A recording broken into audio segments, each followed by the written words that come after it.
Sejam bem-vindos, meus irmãos, a mais um dia de meditação do Evangelho aqui no Palavra Encarnada. Hoje, dia 22 de janeiro, segunda-feira, vamos meditar o Evangelho que se encontra no livro de São Marcos, capítulo 3, versículos do 22 ao 30. Antes, vamos clamar a presença do Espírito Santo para que seja Ele a conduzir a nossa leitura e meditação do Evangelho deste dia. Estamos reunidos em nome do Pai, do Filho e do Espírito Santo. Amém. Vinde, Espírito Santo, enchei os corações dos vossos fiéis e acendei neles o fogo do vosso amor. Enviai, Senhor, o vosso Espírito, e tudo será criado, e renovareis a face da terra. Oremos. Ó Deus, que instruístes os corações dos vossos fiéis, com a luz do Espírito Santo, fazei que apreciemos retamente todas as coisas, segundo o mesmo Espírito, e gozemos sempre de suas consolações. Por Cristo, Senhor nosso. Amém. Vamos então à leitura do Evangelho. Também os escribas, que haviam descido de Jerusalém, diziam: ele está possuído de Beelzebul. É pelo príncipe dos demônios que ele expele os demônios. Mas, havendo-os convocado, dizia-lhes em parábolas: como pode Satanás expulsar a Satanás? Pois, se um reino estiver dividido contra si mesmo, não pode durar. E se uma casa está dividida contra si mesma, tal casa não pode permanecer. E se Satanás se levanta contra si mesmo, está dividido e não poderá continuar, mas desaparecerá. Ninguém pode entrar na casa do homem forte e roubar-lhe os bens, se antes não o prender, e então saqueará a sua casa. Em verdade vos digo, todos os pecados serão perdoados aos filhos dos homens, mesmo as suas blasfêmias. Mas todo o que tiver blasfemado contra o Espírito Santo jamais terá perdão, mas será culpado de um pecado eterno. Jesus falava assim porque tinham dito: ele tem um espírito imundo. Meus irmãos, hoje, diante deste Evangelho, diante de tudo aquilo que o Carisma Lumen nos leva a aprofundarmos numa espiritualidade da humildade, da mansidão de coração, da ternura, da compaixão, nós somos convidados a, conhecendo que a mensagem de salvação do Evangelho deste dia tem a falar ao meu coração e ao seu coração, a aprofundarmos dois pontos de meditação. Vejamos aqui, no início do Evangelho, nós temos o conhecimento que os escribas, certos de um incômodos pela pessoa de Jesus, pelo que Jesus realizava naquele tempo na humanidade, e com muita dor nós chegamos aqui a falar, incomodados porque Jesus libertava os oprimidos, esses escribas passam a perseguir a pessoa de Jesus. Mas não é uma mera perseguição, não é apenas uma fala que parte do coração deles para criticar Jesus.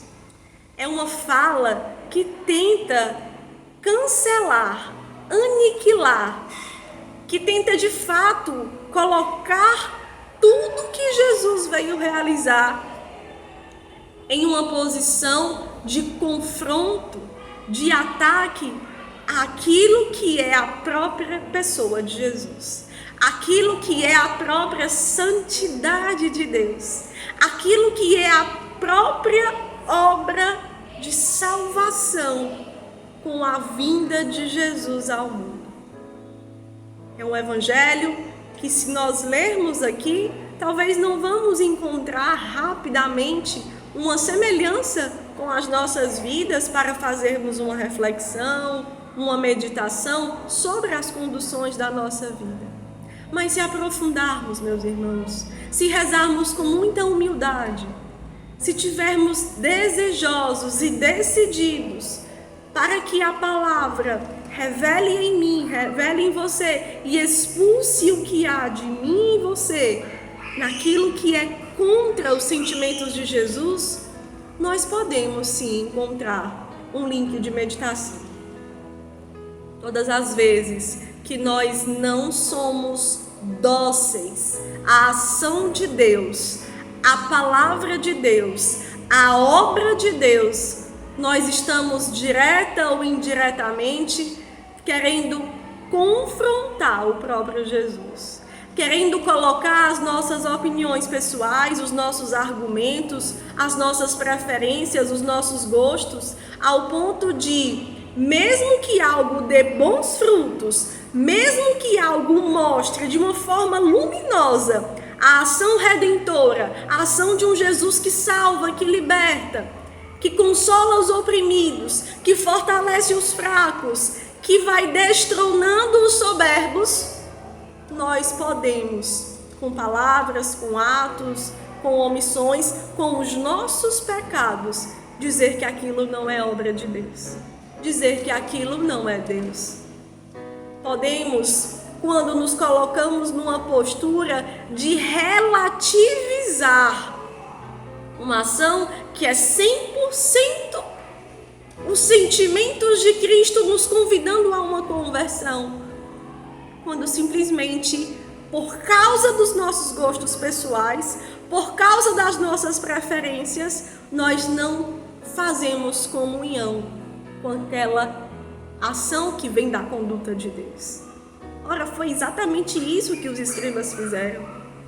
Ao invés de se alegrar porque homens estavam sendo libertos, curados, livres de males que perduravam nas suas vidas por tantos tempos, eles simplesmente, porque não queriam se curvar, porque não queriam ser humildes, porque não quiseram se colocar na novidade do que Jesus anunciava, lançaram essas palavras que ele expulsa em nome de Satanás. Meu Deus, que eu e você, irmãos, não venhamos a cair neste mesmo desdém com as obras de Deus, todas as vezes que ficarmos omissos, indiferentes, que relativizarmos uma conduta que vem do coração de Deus, apenas porque nós ainda não nos decidimos por uma conversão,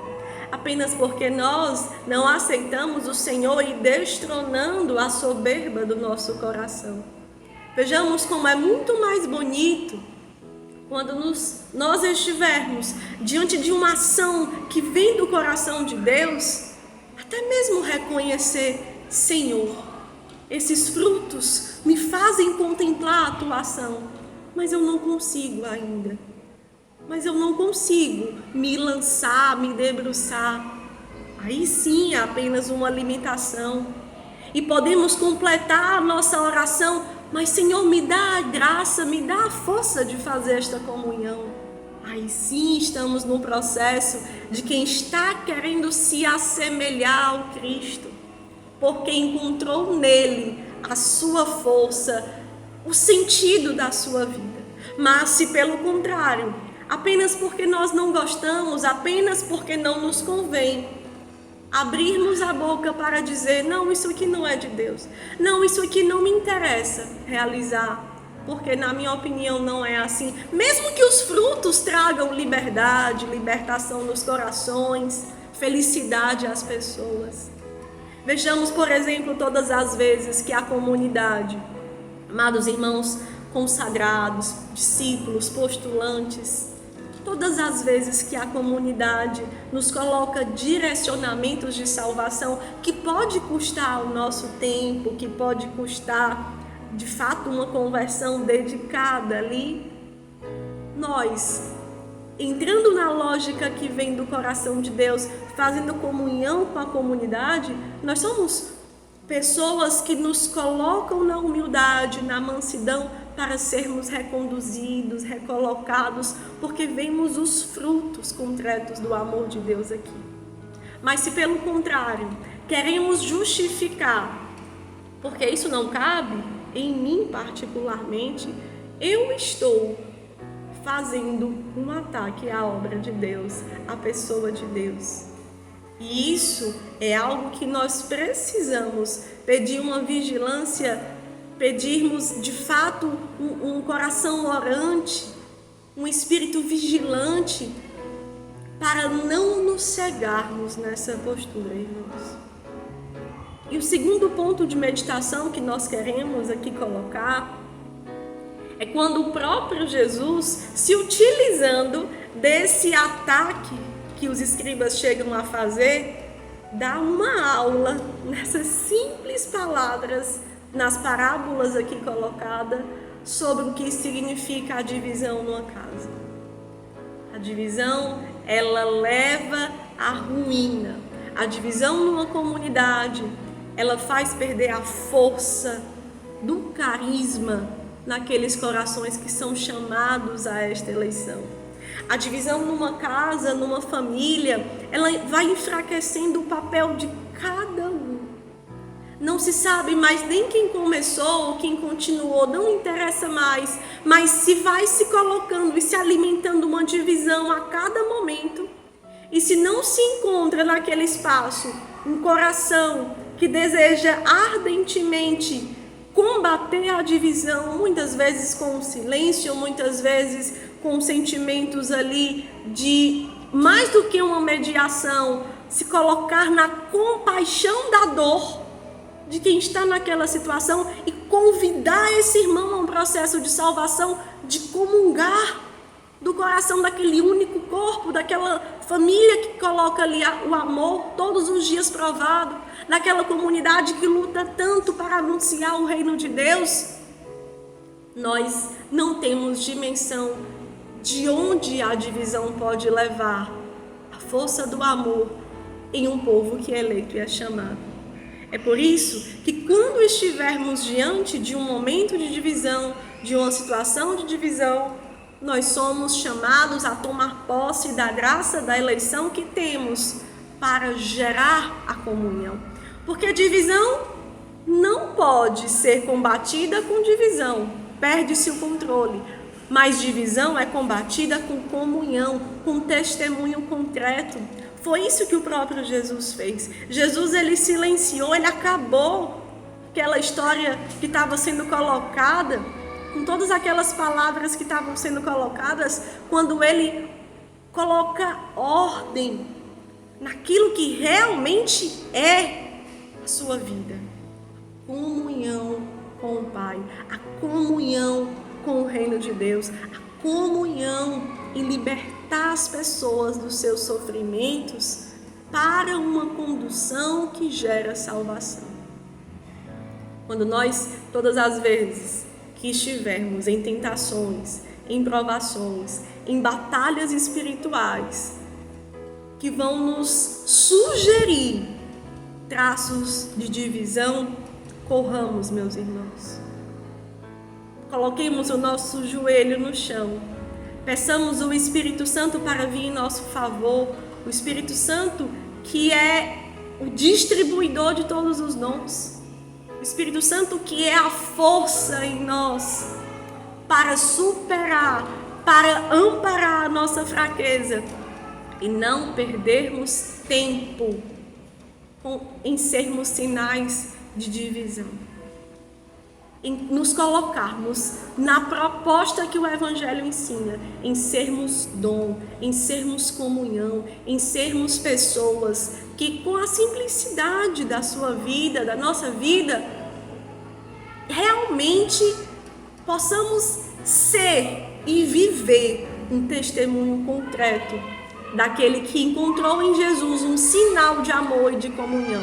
E por isso que oferta com sacrifícios, com desafios, com tudo que for necessário abraçar e viver para combater os sinais de divisão dentro do seio da comunidade, dentro do seio de uma vida familiar, dentro de ambientes de trabalho, em qualquer lugar que estejamos. Sejamos, irmãos, sinais de comunhão, porque é a comunhão que nos coloca numa postura de sermos justos, de sermos realmente filhos e filhas de Deus, de sermos parecidos com Cristo, que ofertou-se a si mesmo para contemplarmos a face de Deus.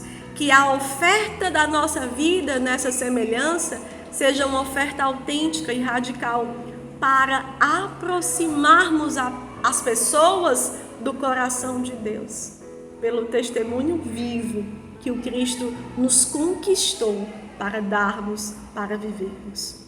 Que a Virgem Maria, portanto, possa ser mãe intercessora do meu e do seu coração, nas diversas batalhas do dia a dia, todas as vezes, ou que não nos colocarmos no movimento de favorecer o reino de Deus, por uma opinião pessoal, por um gosto pessoal, se levantar no nosso coração, ou quando vermos uma situação de divisão, tenhamos realmente a coragem de combater essa divisão com a comunhão. Ela que é mãe dos corações, mãe das vocações, poderá nos levar até o fim neste santo propósito. Portanto, fiquemos no seu colo materno, mãezinha, e nos leve até o fim à vontade de Deus. Continuaremos reunidos em nome do Pai, do Filho e do Espírito Santo. Amém. Que Deus nos abençoe.